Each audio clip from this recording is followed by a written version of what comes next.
네, 핵을 쥐고 있는 북한이 또 으름장을 놨습니다. 한밀 3국의 육자회담 수석 대표가 3자 회동을 한 이후에 때는 늦었다 이렇게 비난 성명을 내놓은 건데요. 중국과 러시아의 태도도 미온적이라서 북한의 비핵화가 멀어지는 것은 아닌지 다소 우려스러운 상황입니다. 한편 주춤하던 남북 교류는 다시 활발해지고 있는 상황인데요. 연합뉴스 동북아센터의 장용훈 북한 전문 기자와 함께 이 내용 자세히 짚어보도록 하겠습니다. 어서 오세요. 네, 한밀 3국 육자회담 수석 대표가 한자리에서 만났습니다. 북한에 대한 압박 제재를 강화하자 이렇게 좀 합의가 된 것 같은데요. 어떤 내용이 포함되어 있습니까? 예, 그렇습니다. 지난달 26일부터 27일까지 한국과 미국, 일본 3국의 육자회담 수석 대표들이 서울에서 함께 자리를 했습니다. 26일에는 양자회담을 그리고 27일에는 주로 3국이 함께 모이는 회동을 가졌는데요.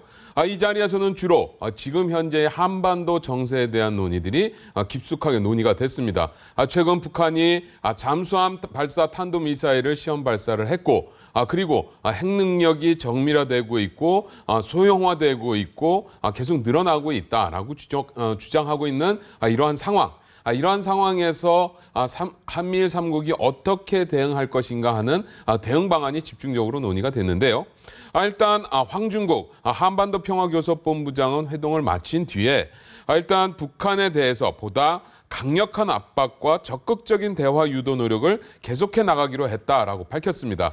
그러니까 이번 회의를 통해서 보다 강한 압박을 해 나가겠다. 이 압박을 통해서 북한이 대화로 나올 수밖에 없는 환경을 만들어 나가겠다라는 의지를 밝혔고 특히 황 본부장은 유엔 등 국제사회와 함께 북한 주민의 인권 향상을 위해서 계속 노력해 나갈 것이다라고 밝혀서 이 압박 아이템 중에 하나, 압박 메뉴 중에 하나로 북한 인권 문제를 앞으로 우리 정부가 보다 본격적으로 특히 한미일 3국이 함께 공조를 해서 이 인권 문제를 주로 해서 북한을 압박하겠다라는 의지를 보이기도 했습니다. 네, 그래서 이 수석 대표들이 이 사안을 가지고 중국을 방문하게 됩니다. 중국의 입장에 관해서 좀 이야기를 나눠볼 텐데요.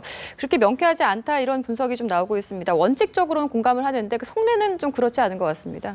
예, 그렇습니다. 아주 원칙적인 입장만 밝히고 있습니다. 중국이 그동안 한반도 문제, 특히 북한 문제에 대해서 내놓았던 태도를 보면 일단 자신들이 어떻게 하겠다라고 하는 명확한 입장을 보이지 않아 왔었는데 이번도 마찬가지다라고 보시면 되겠습니다.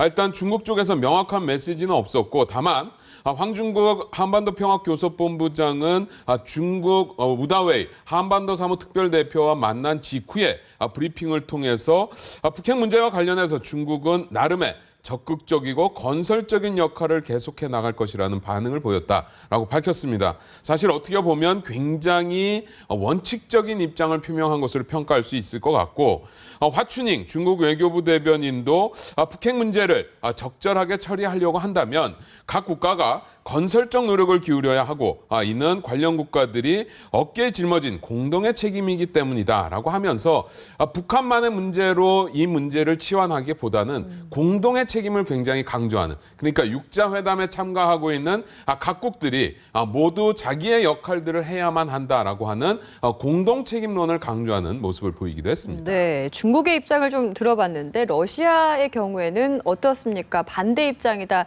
뭔가 좀 담합하는 건 안 되지 않냐 이런 입장인 것 같은데요. 예, 그렇습니다. 일단 러시아 쪽의 입장은 중국보다 더 단호하다. 예. 그러니까 북한에 대한 압박에 대해서 찬동하지 않는 그러한 모습을 보이고 있는데 러시아의 육자회담 차석 대표인 그리고리 로구비노프 특임대사가 도쿄에서 열린 동북아시아 협력대화 NEACD에 참석을 했는데 이 자리에서 북한의 등 뒤에서 이루어지는 어떤 담합도 있을 수 없고 러시아는 이를 절대 용납하지 않을 것이다 라는 입장을 밝혔습니다. 결국 한미일 3국이 북한에 대해서 압박 일변도의 정책을 써보겠다라는 정책에 합의를 한 상황에서 러시아 쪽에서 이렇게 이야기를 한 것은 일단 한미일 3국이 결정한 그러한 정책적 방향에 대해서 동의하지 않는다. 러시아는 러시아의 길을 가겠다라는 의지를 표현한 것으로 평가할 수 있겠습니다. 네. 그러면 지금까지 정리를 쭉 좀 해보면은 한미일 그리고 중국, 러시아 이렇게 입장이 다소 좀 미묘하게는 엇갈린다 이런 말씀이신 것 같은데 서로의 셈법이 좀 다른 건지 모르겠습니다.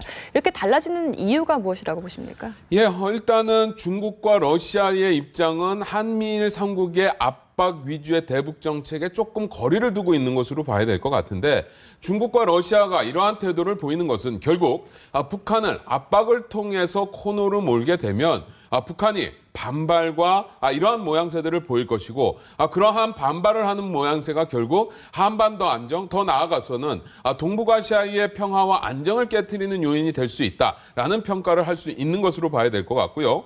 특히나 중국보다 이 러시아 쪽에서 한미일 3국의 대북 정책 결정에 대해서 강하게 반발하고 있는 것은 어쨌든 미국이 러시아에 대해서 제재를 부과하고 있는 상황, 우크라이나 사태를 계기로 해서 미국 중심으로 해서 대러시아 제재가 시행이 되고 있는데 이러한 국제 정세까지도 모두 반영한 것으로 볼 수 있겠습니다. 네, 이렇게 중국과 러시아가 대북 압박에 대해서 다소 좀 미지근한 입장을 보였는데요. 그래서일까요? 북한도 이제 핵 문제에 대해서 확고한 입장을 발표했다고 합니다. 이 내용 잠깐 들어보시고 대담 이어나가도록 하겠습니다.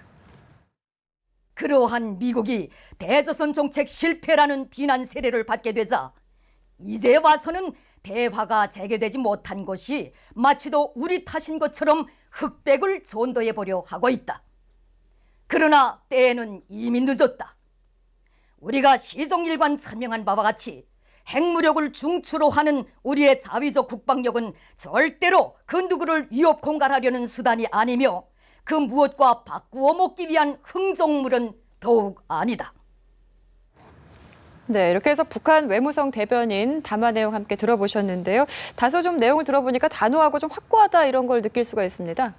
네, 그렇습니다. 일단 북한의 태도, 그동안에 지향해 왔었던, 보여줘 왔었던 태도에서 크게 변화가 없다라고 봐야 될 것 같고요. 특히나 이번 외무성 대변인의 담화 내용을 보면 북한이 무엇을 원하고 있는지에 대해서가 좀 드러나고 있다라고 봐야 될 것 같은데요. 일단 외무성 대변인은 담화에서 지금 마치 이 한반도 비핵화에 대해서 북한 비핵화에 대해서 자신들이 반대하는 것처럼 이야기하는 것은 진실을 왜곡하고 여론을 오도하는 것이다 라고 주장을 하면서 자신들이 합동군사연습 임시중지대 핵실험의 임시중지를 제안했을 때 대화조차 거부했던 것은 미국이었다라고 주장을 했습니다.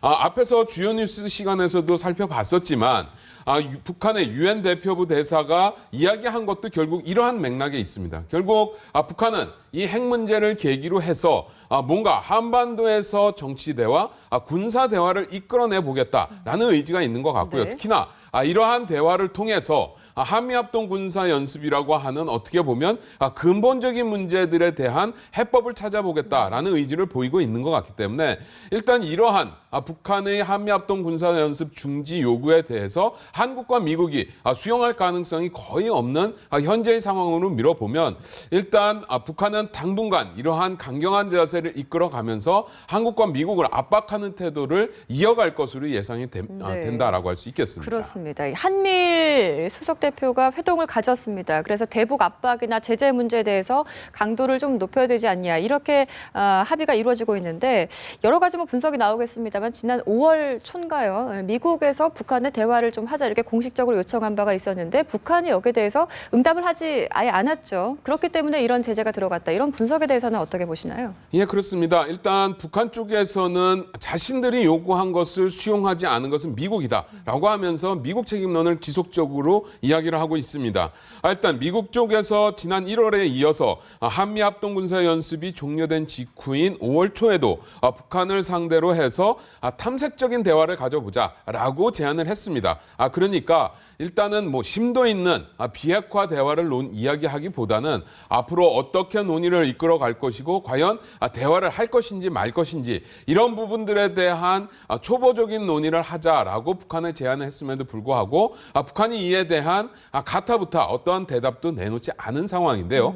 결국 이러한 것들은 북한이 자신들이 요구한 아젠다, 의제들이 설정되어 있지 않은 대화에는 나가지 않겠다.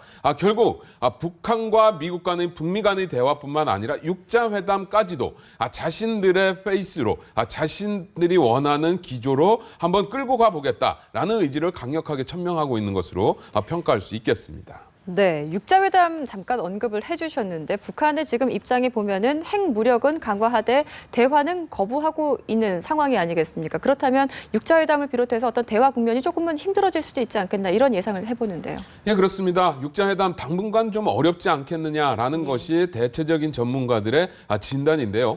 일단 이러한 진단을 하고 있는 데는 북한의 입장이 굉장히 공고하다라고 하는 부분 하나, 그리고 한국과 미국, 일본 이 3국들의 입장이 변화할 가능성이 별로 없다라는 부분도 하나의 축이라고 할 수 있겠습니다. 여기에다 더해서 최근 북한과 중국 간의 관계가 썩 좋지 않은 상황입니다.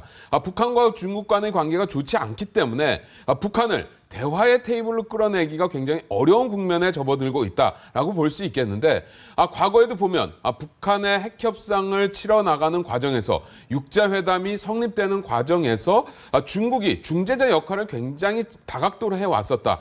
그러한 측면에서 보면 지금 현재 중재력을 상실한 중국의 입장이라는 것을 생각하면 당분간 육자회담이 재개될 수 있는 어떤 기회를 찾기는 좀 어렵지 않나라고 예상해 볼 수 있겠습니다. 네, 북한과 중국과의 관계까지 좀 저희가 짚어봤는데 남북 교류 이야기로 조금 넘어가 보겠습니다. 대화는 원활하지 않을지라도 남북 교류 문제는 조금 활기를 찾고 있지 않은가 과거에 비해서 이런 예상을 해보는데 공동으로 만월대를 발굴하기로 합의가 된 건가요, 이게? 예, 그렇습니다. 일단은 우리 정부 쪽에서 남북한 민간급 사회문화 교류에 대해서는 일단 어느 정도 허용을 하겠다라고 하는 비교적 유연한 태도를 보이고 있고 이러한 상황에서 남북한 간의 사회문화 그리고 대북 지원과 관련된 교류들이 조금씩 터져 나오기 시작하는 모습을 보이고 있는데 일단 남북 역사학자협의회가 오늘부터 11월 30일까지 일정으로 개성 만월대 남북 공동 발굴 조사를 6개월 동안 진행을 하게 됩니다.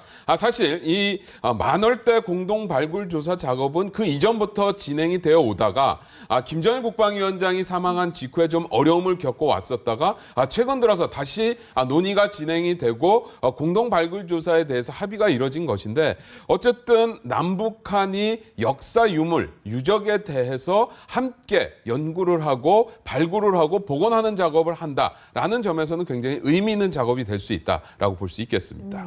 네, 남북 교류 특히나 이 민간 교류가 점점 더 활발해지고 있는 상황인데 올 8월에도 한미 군사 훈련이 예정돼 있지 않겠습니까? 북한에서도 박 대통령에 대해서 비난을 계속 이어가고 있는 상황이고 남북 관계 어떻게 보면 좀 걸림돌이 많아 보이는데 앞으로에 어떻게 좀 예상을 할 수 있을까요? 예, 일단 지금 사회문화 교류를 중심으로 해서 민간급 교류들은 조금씩 커져 나가고 네. 조금씩 다양화되어가는 모습을 보이고 있는데 문제는 당국 간의 관계가 굉장히 꽉 막혀 있다라는 부분이라고 할 수 있을 것 같고 일단 6.15 공동 행사가 과연 여하히 치러질 수 있겠느냐라는 부분이 앞으로 지켜봐야 될 관전 포인트가 아니겠는가라고 할 수 있겠습니다. 만약에 6.15 공동 행사가 물 건너가게 된다라고 한다면 8.15 남북 공동 행사도 열리기가 굉장히 어려울 것 같고요.